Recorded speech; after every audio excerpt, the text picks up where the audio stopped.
Hi ನಮಸ್ಕಾರ, ಎಲ್ಲರಿಗೂ ಸ್ವಾಗತ. ತುಂಬ ದಿನಗಳೇ ಆಗೋಯಿತು ಲಾಗ್ಸ್ಗಳನ್ನ ಹಾಕಿ ವೀಡಿಯೋಸ್ ಮಾಡ್ಕೊಂಡಿದ್ದೆ. ಬಟ್ ಎಡಿಟ್ ಮಾಡಿ ಅಪ್ಲೋಡ್ ಮಾಡೋವಷ್ಟು ಟೈಮ್ ಸಿಗ್ತಾ ಇರಲಿಲ್ಲ. ಎಡಿಟ್ ಮಾಡೋಕ್ಕೆ ತುಂಬಾ ಟೈಮ್ ಬೇಕು. ಸೊ ಹಬ್ಬಗಳು, ಮನೆ ಕೆಲಸ, ಅಂಗಡಿ ಕೆಲಸ ಅಂದ್ಕೊಂಡು ಹಿಂಗೆ ಬೇಜಿ ಆಗಿಬಿಟ್ಟೆ.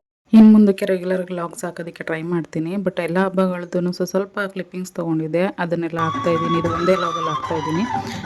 ಯಾಕಂದರೆ ಫುಲ್ ವ್ಲಾಗ್ಸ್ಗಳನ್ನ ಮಾಡ್ಕೊಳ್ಳೋವಷ್ಟು ಟೈಮ್ ಸಿಗ್ತಾ ಇರಲಿಲ್ಲ. ಅರಿಬಿರಿಲಿ ಕೆಲಸ, ಮನೆ ಕ್ಲೀನಿಂಗ್ ಅಂತ ಮಾಡ್ಕೊಳ್ಳುವಾಗ ಫುಲ್ ವ್ಲಾಗ್ಸ್ ಮಾಡ್ಕೊಳ್ಳೋದಕ್ಕೆ ಟೈಮ್ ಸಿಗ್ತಾ ಇರಲಿಲ್ಲ. ಹಾಗಾಗಿ ಸ್ವಲ್ಪ ಕ್ಲಿಪ್ಪಿಂಗ್ಸ್ ತೊಗೊಂಡಿದ್ದೆ. ಅದನ್ನು ಈ ಒಂದೇ ವಿಡಿಯೋದಲ್ಲಿ ಎಲ್ಲ ಹಬ್ಬಗಳದ್ದು ಅಪ್ಲೋಡ್ ಮಾಡ್ತಾಯಿದ್ದೀನಿ.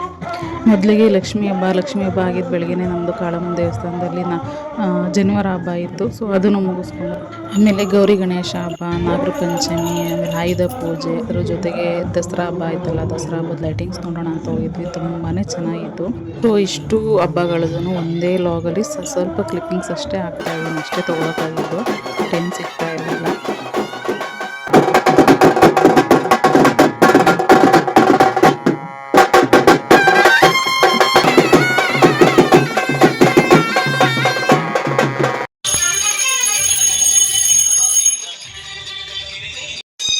ಈ ವ್ಲಾಗ್ ಯಾರಿಗೆಲ್ಲ ಇಷ್ಟ ಆಯಿತು ಲೈಕ್ ಮಾಡಿ, ಸಬ್ಸ್ಕ್ರೈಬ್ ಮಾಡ್ಕೊಳ್ಳಿ. ಸಬ್ಸ್ಕ್ರೈಬ್ ಮಾಡ್ಕೊಳ್ದೆ ಇನ್ನು ಯಾರೆಲ್ಲ ನೋಡ್ತೀರಾ ಪ್ಲೀಸ್ ಸಪೋರ್ಟ್ ಮಾಡಿ, ಸಬ್ಸ್ಕ್ರೈಬ್ ಮಾಡಿಕೊಂಡು.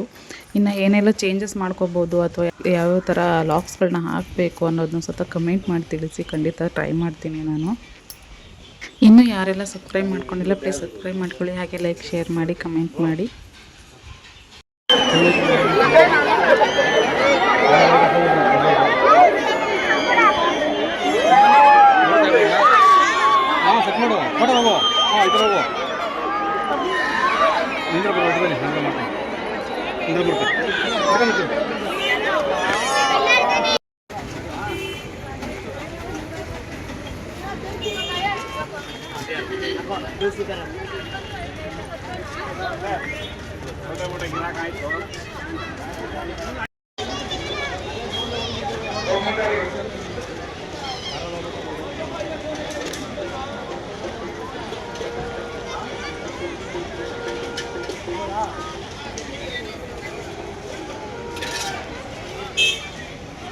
ಇದಾಗಿತ್ತು ಇವತ್ತಿನ ವ್ಲಾಗು. ಮತ್ತೆ ಸಿಗೋಣ ಹೊಸ ವ್ಲಾಗ್ ಜೊತೆಗೆ.